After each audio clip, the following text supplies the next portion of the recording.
Server costs are rising at breakneck speed, and Cara needs to find a way to fund the platform. That's the gist of it. Hello everyone, for those of you who watch this channel, I usually show you an artist you can learn from once every 2 weeks. Don't worry, I'll still be doing that content, but today I just want to do a follow-up on Cara and his current situation. Anyway, last week I covered the new platform, which is geared specifically towards artists.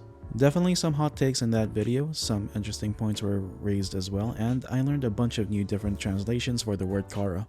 Let me just say, the Russian and Polish translations go hard. For you skeptics out there who were a little hesitant about Cara, I just wanted to say it's great to be a little skeptical and see how things play out. We do need people like you who aren't ready to board the hype train to point out potential flaws when something new comes around. And this piece of news might, or maybe should, make you feel validated. So over the course of a single week, Cara found massive success in getting artists to migrate to their platform, growing from a mere 40,000 users to just over 500,000. The platform itself even made it to the top 10 apps in the App Store, sitting at number 5, surprisingly surpassing major platforms like Twitter, Discord, and Reddit. I don't know if that's changed right now though. But as we all know, with success also comes some hurdles, with people already trying to discredit Cara, with some people even impersonating the founder Jingna Zhang on Twitter. Sorry Elon, I'm gonna keep calling it Twitter, it's just natural for me. More importantly, the Cara team has also addressed some of the concerns that were raised about Cara. Also a bit of a tangent here, some people in the comment section in the last video were raising their concerns about NSFW content not being allowed on the platform at the moment, which is certainly the case. I'm not entirely positively sure if they will add a dedicated section specifically for NSFW art, but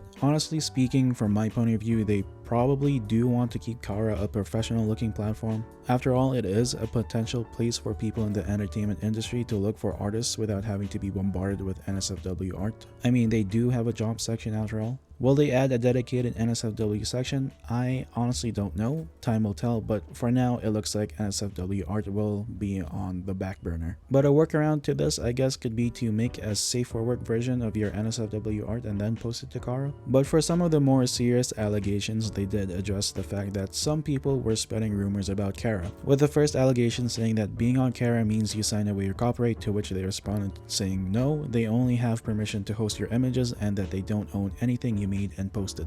The second one asking if Cara trains AI or gives user data to Hive AI, and they said no, they don't do any of that, and the agreement they have with AI is that their partnership is solely about AI image detection. So this is the first time I've heard of Hive AI, so I did a little bit of digging, and it says here on the Hive AI website that they are the leading provider of cloud-based AI solutions to understand, search, and generate content trusted by many organizations around the world. It also says that Hive's tech is transforming platform integrity and content moderation, which includes AI-generated content detection. I also tried out their AI text detection, where I wrote down some words through the eyes of an angsty, downtrodden anime character. It's pretty good, but I'm not entirely sure where the 0.2% came from. There's also a Forbes interview with the CEO Kevin Guo, I'm sorry if I butchered that, and it really seems like they're really big into content moderation. I'll leave a link in the description below so you can watch it. It was a pretty interesting watch. It really looks like they have good intentions, but we'll see what the future holds for the partnership between Cara and Hive. I'm a hopeful skeptic, but here are some of the things the CEO had to say in the interview that stood out to me.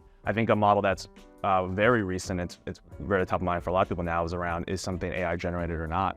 We have the only production grade model there that can tell you for a given image or video, one, is it AI generated? And then two, if it is, which engine made it? Was it a Midjourney or Stable Diffusion or a DALL-E? And this is really useful for a lot of platforms that, one, let's say you're a creator platform, you want to make sure people are on creating synthetic creators, that's bad. But the other thing is, let's say you're big like an advertising platform like a Facebook or a Google, and you want to make sure people aren't spreading misinformation, especially around political ads. But more recently, there are new customer types that we couldn't have imagined before. So for instance, we've had several different insurance companies onboard with us at the same time in the last few months because they've noticed a massive uptick in insurance claim fraud.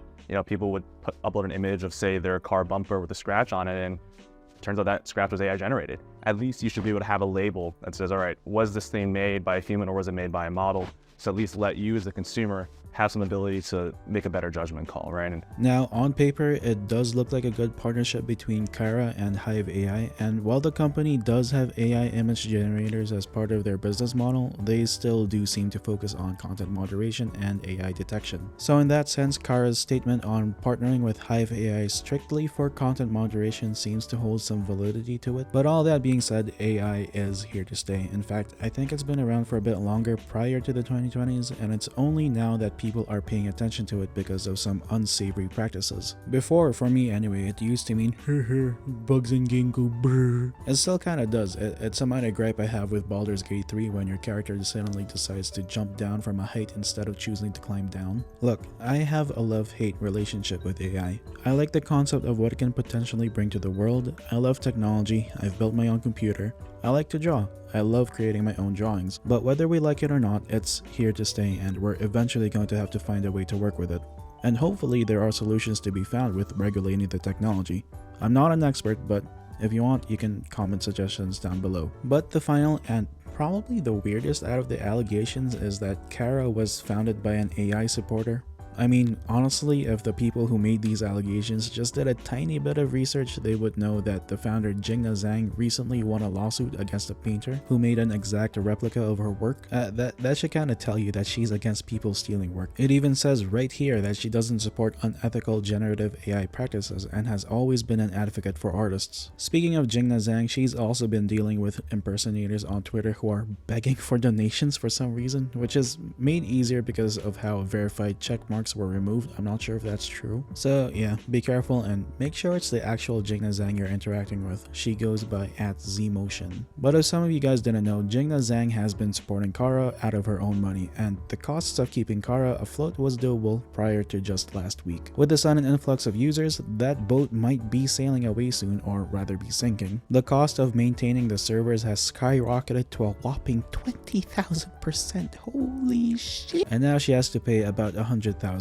This doesn't really spell very well for Cara if something isn't done about this issue soon. But the former CEO and co-founder of DeviantArt, Angelo, who goes by the name SpyEd, on Cara shared his thoughts on the matter, saying that Cara shouldn't be free because of how much value Cara brings to the art community. But more importantly, that Cara isn't free to use, as you can see from the almost $100,000 bill Jingna Zhang has to pay. He also goes on to say that he himself gives about $50 worth of coffee to Cara per month and is asking for the community to do the same, even if it's just $5. He even makes this point, saying that free accounts turn into bots, which in turn dilutes the community, which in turn adds to the piling costs, ending his statement by saying everyone should pay for the coffee. My opinion of this is that this is a pretty fair point. If Cara doesn't want to switch server providers and wants to stick with this one, they'll need to have a good number of people providing them with the funds necessary to keep the site going. I don't necessarily think it's the best idea making every account have to pay $5, and I don't think it should be mandatory. It could cut off a whole lot of people if they went that route. I mean, I don't have to like it, but it's a very valid route. Potentially,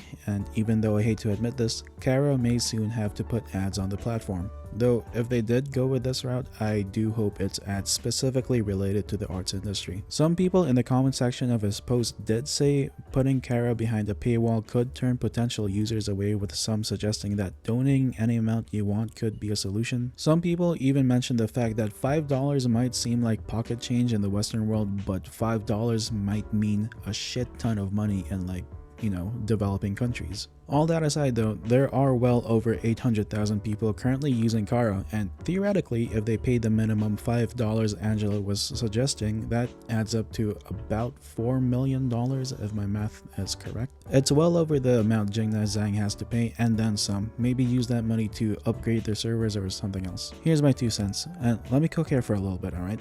It might be a crazy idea, but Angelo here might be onto something. So we know that he's asking for a subscription-based product, which is fine in itself. Like I said, I don't think it's strictly necessary, but if you look over at the concerns some artists have, NSFW isn't currently allowed on Cara. So what am I suggesting?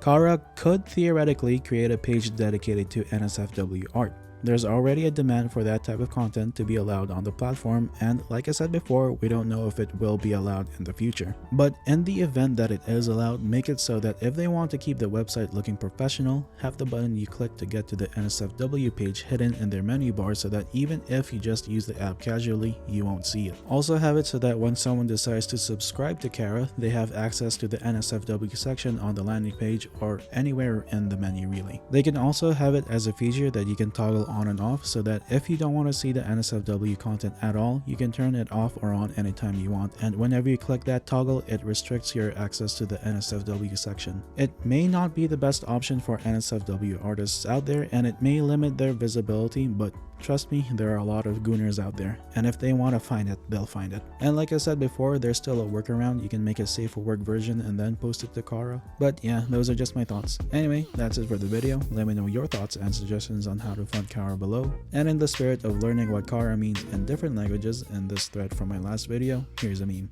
Anyway, bye. These Japanese words are only for adults, so if you're underage, scroll down.